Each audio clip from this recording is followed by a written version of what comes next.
Time is a very puzzling topic for the human mind. What is time exactly? Philosophers have debated the nature of time for quite a while. Ancient Greek philosophers also thought that time had no beginning. Einstein showed that time and space are actually two parts of a single entity. This concept is known as space-time, that they're both part of one fabric. It was also later shown scientifically that time and space started at a single point. Jewish tradition is rich with a discussion of time. The Maharal of Prague explains time in a way that's remarkably similar to modern physics. Our perception of time is connected with change, says the Maharal. The physical world is constantly changing, and this creates the sequence of time. Change is what makes the difference between past, present, and future. Take away change, you take away the relevance of time. The Maharal also noted that time and place are one matter. Time only exists in the physical world because only the physical world is subject to change. The spiritual world doesn't have any change or movement because it doesn't occupy any space. Therefore, the spiritual world doesn't have any time. God is described as being beyond time and space. From the divine vantage point, past, present, and future are all equal. In fact, God's ineffable name in Hebrew is a combination of the words meaning was, is, and will be at the same time. Is it possible to travel through time? There's not really a clear consensus among physicists, but it's become at least a fair game topic. So how does this work? Sir Isaac Newton believed that time was like an arrow. Time continued forward in a straight line in one direction. He thought that time was absolute and that it was experienced everywhere in the universe in the same way. Time travel wouldn't be possible in this model. Albert Einstein came along and showed that time is actually relative. Believe it or not, it's experienced differently depending on one's speed. So as you approach the speed of light, time is experienced much slower. Imagine two twins born at the same time. If one of them went in a spaceship that was nearing the speed of light, he would experience time passing at a much slower rate than his twin at home. When he gets back to Earth, he'll see that his twin would have aged significantly more than he did. This effect is called time dilation. So the secret to getting to the future faster than the regular Earth pace is traveling near the speed of light. It sounds kind of funky, but this is how it works, and it's actually been proven in experiments.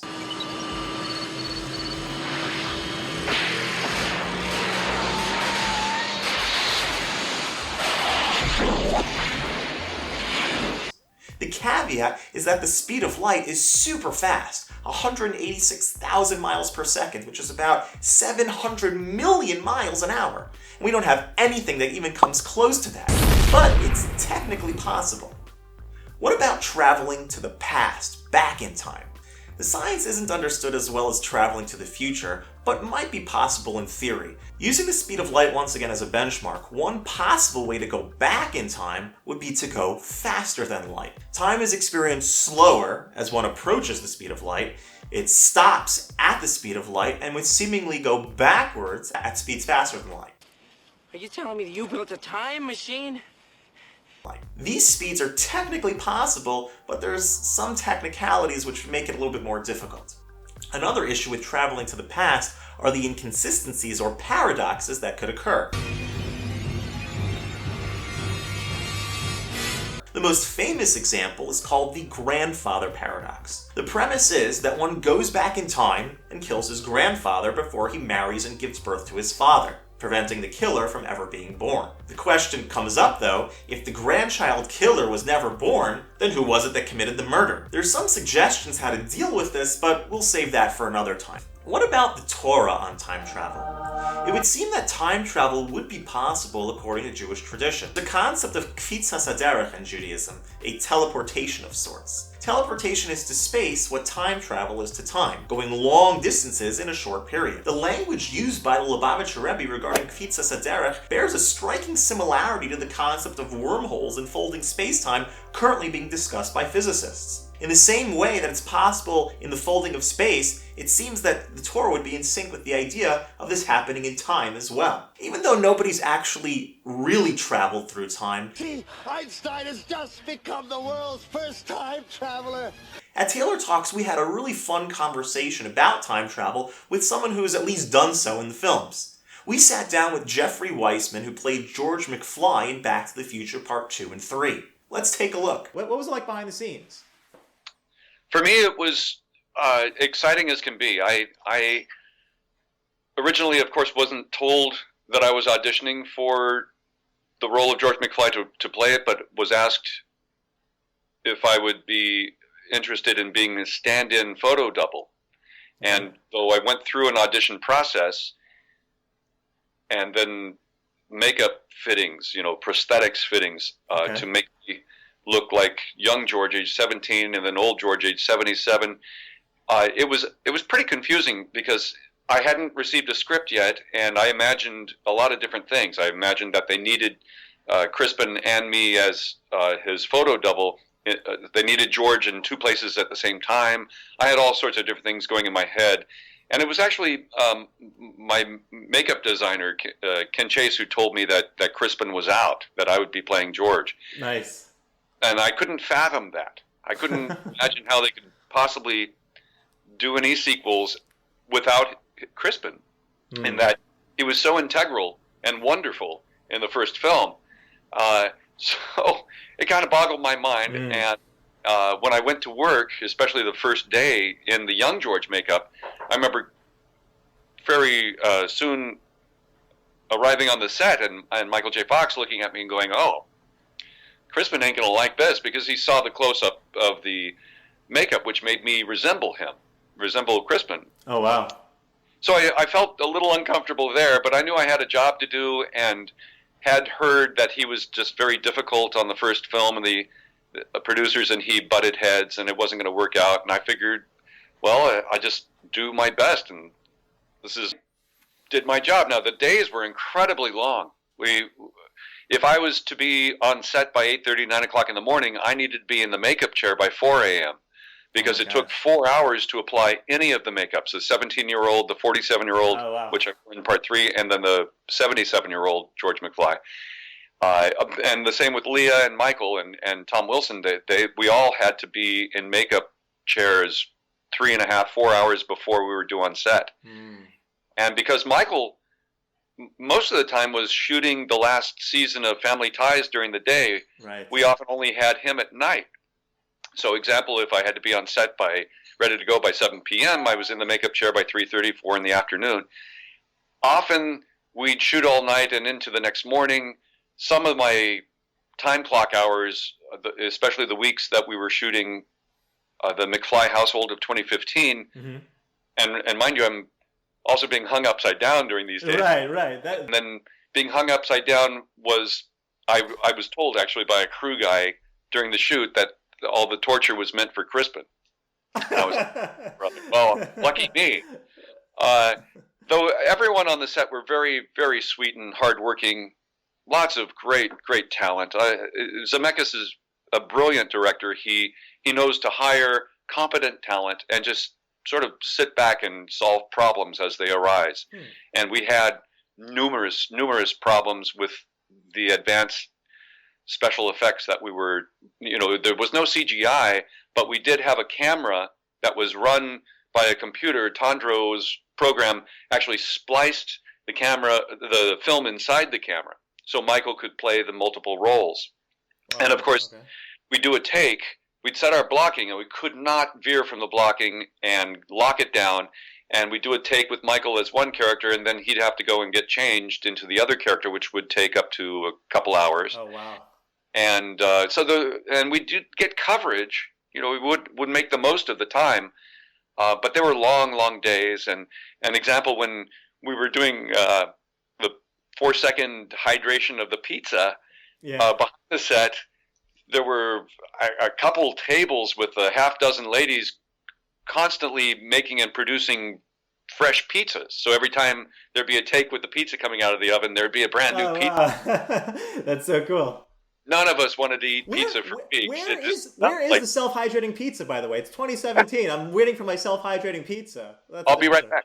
Yes, here we are. Can you see that? Oh, that's amazing. Yeah.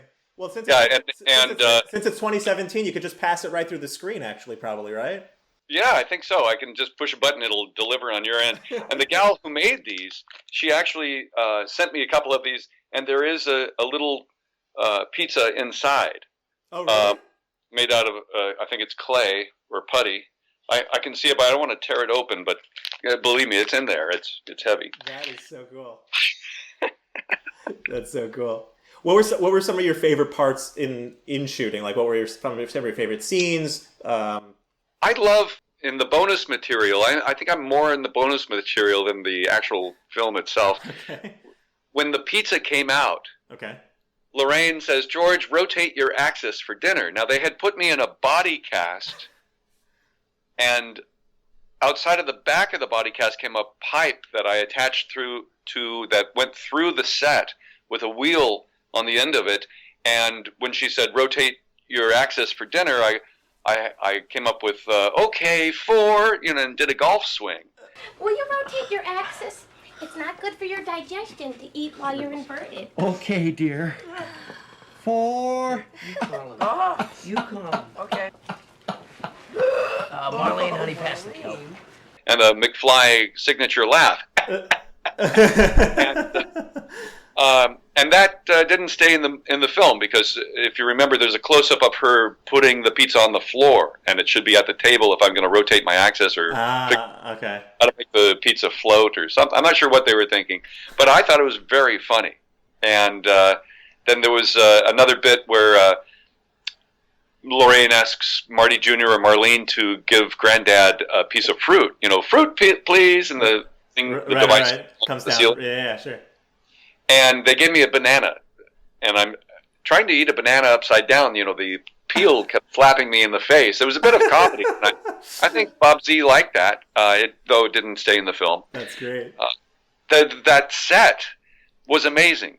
The McFly House of the Future 2015, which is now in the past. Yeah. The living room, the entertainment room, the kitchen, all of them were art directed within an inch of their lives. I mean, it was amazing how the minutest piece on that set was art directed futuristic. So let me ask you one last question, Jeff. So in Judaism, let's bring it from time travel to Back to the Future, back to Judaism, just one point in question. So Sure. In Judaism, a mitzvah, a good deed, a Torah commandment, is considered timeless because it's something that affects the rest of your life. So it can never go away, it can never be erased. What mitzvah are you going to do this week that you might not have done this week if we hadn't had this conversation? Other than doing your show, just to put you on the spot. Oh, great! What have you? I'm a people person, and example, working in the theme park, I learned how to greet in 15 different languages because I really love world culture. I love people, and when fans and strangers see that in me, it changes their attitude. So I try to make a change whenever possible in people, helping them sort of nurture a connection. And so I'll just continue that this week. All right, that sounds definitely like a good start. In the Talmud, it actually says that they confronted Elijah the prophet in the marketplace, and they asked him, who in the marketplace has a place in the next world, who has who's merited to have a place in the world to come. And Elijah told them that such and such an individual pointed over there. And they said, well, what does he do? He said, he's a comedian. He makes people happy. He brings life. He brings, positive energy to people's lives. So you're definitely on the right track. We could talk maybe about some more mitzvahs that we can get you involved in. But so happy to have you. Jeffrey was really nice to talk to. To sum up, there's a concept in religion that functions as a spiritual time travel of sorts. The concept of teshuvah, of returning or repenting. When one does something that they shouldn't do, there's a ripple effect of negativity that comes out from that. However, when one repents in the present, they can erase that misdeed from the past and all of the negative ripples that come out of it. The person basically creates a new alternative universe where the sin never existed. From now on, he'll live in that new timeline that he created. In essence, Jewish tradition has a lot to say about transcending the bounds of time and space, and leaves the door open to a human being being able to do so as well. In the meantime, let's get our own timelines in order, creating an amazing future by making improvements in the present. After talking to Jeffrey Weissman, I'm really inspired to do something that I've always wanted to do my entire life.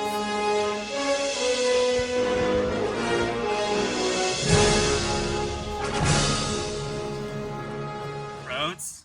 Where we're going, we don't need roads.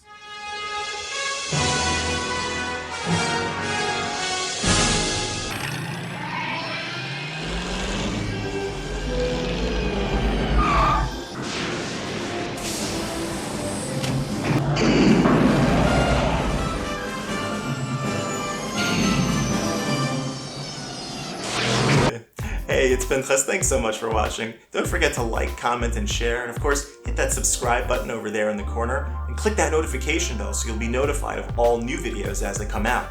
Lastly, if you're able to help support what we do, take a look at that Patreon link up in the corner and have a great day.